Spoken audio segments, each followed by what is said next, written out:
Do do dee dee dee do dee dee dee dee do do dee dee dee dee.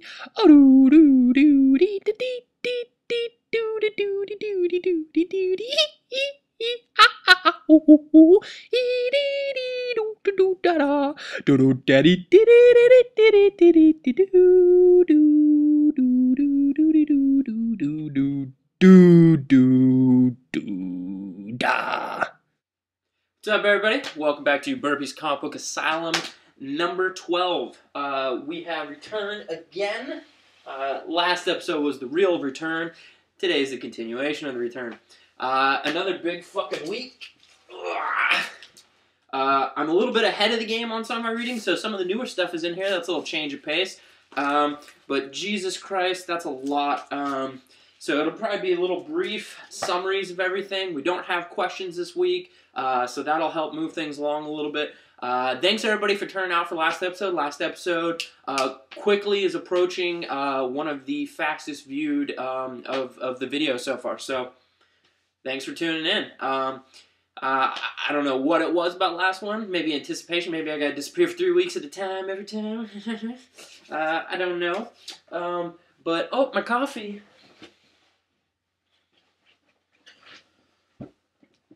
Gotta have my coffee.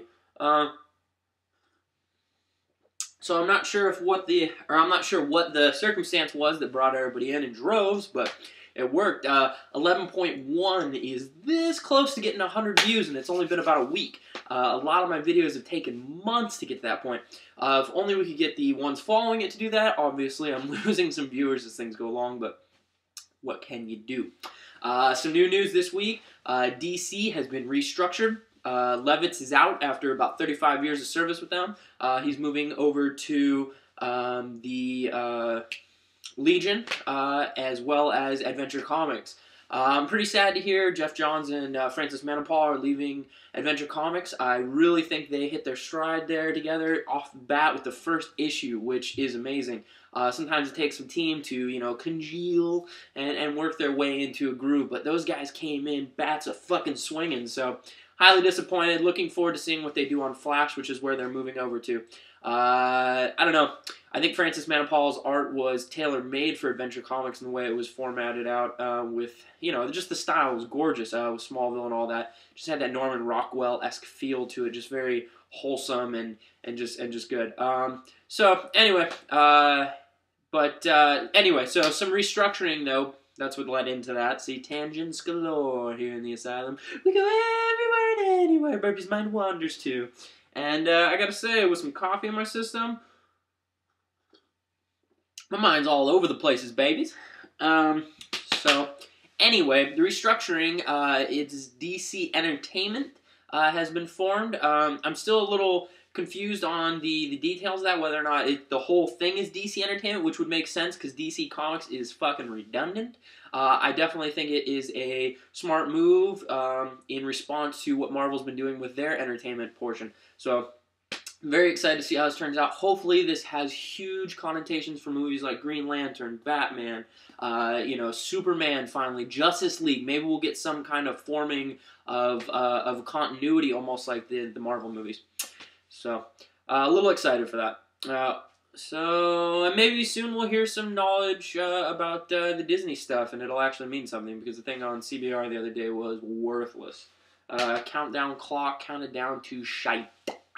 Shite, a cup of shite with Joe Q. Usually Joe Q, man, I dig you, bro, but God, man, you wasted my time on that one and pointing out, like, oh, look, there's a celebrity who's been in a Disney movie. Ooh, what is that nonsense? Don't do an interview if you got nothing to say. But having said that, I've got nothing to say, and I do these videos on a weekly basis in 4 to 5 parts, so. What do I know? Alright. Let's get into some shit. Alright, first off, like I said last time, we've got a new structure here, so what we're trying to do is break it off into categories. This first category is going to be everything that does not fall within the top 2. And the top 2, I mean Marvel and DC. So we've got an assortment here of Icon, Boom, Avatar, and Vertigo. So let's go ahead and get things started, shall we? The hell was that? Alright. So, from Vertigo this week we got the Unwritten #4. This title continues to be awesome, ladies and gentlemen. We're starting to see a little more of what's going on with this map that he's memorized through his father. And how it plays into fictional places in the real world. It should be pretty interesting. The writing is consistently good by Mike Carey, and the art by Peter Gross is also consistently fantastic. So this is a title I enjoy. I wouldn't necessarily put it in my top 10, but I would definitely say it is well worth reading, ladies and gentlemen. Check it out. Next up, I finally got my shop eventually got it in. Absolution #1 from Avatar, written by Christos Gage. Cool stuff. I mean, we've seen it before. Hero goes bad, blah, blah, blah. Even if it's for the right reasons. This almost has a Dexter vibe to it, but with superheroes. So if you like the show Dexter and you like superheroes, you're probably going to like Absolution. I definitely enjoyed it. Like I said, it's nothing fantastically fresh and new like Unwritten is. But it is enjoyable and it's fun. And, yeah. The art's nice, too. We like it here at the Asylum.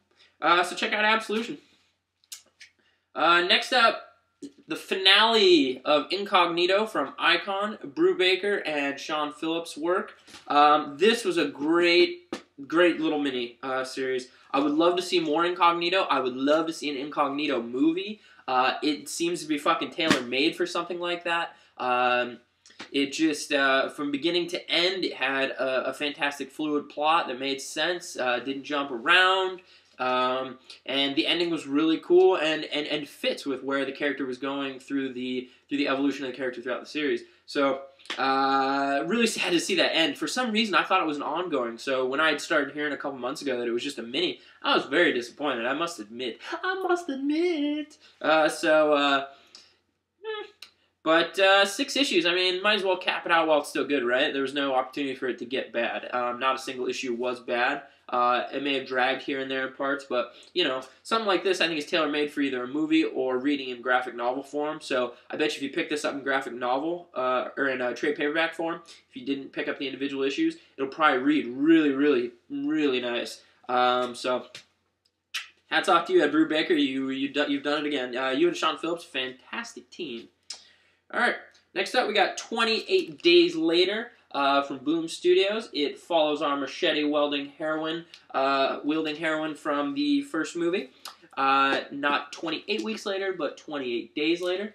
It was pretty good. It really doesn't give you a whole lot. It is the beginning of something, so you're really just getting a primer. It was interesting to see that she escaped and then was drawn back in. So, pretty interesting, and very bloody, and very much so fits with the vibe and the feel of the movie. So, excellent. If you really like 28 Days Later, I recommend checking it out. My wife and I, we've been dating, we've been together almost 7 years now, and we've been married for 2.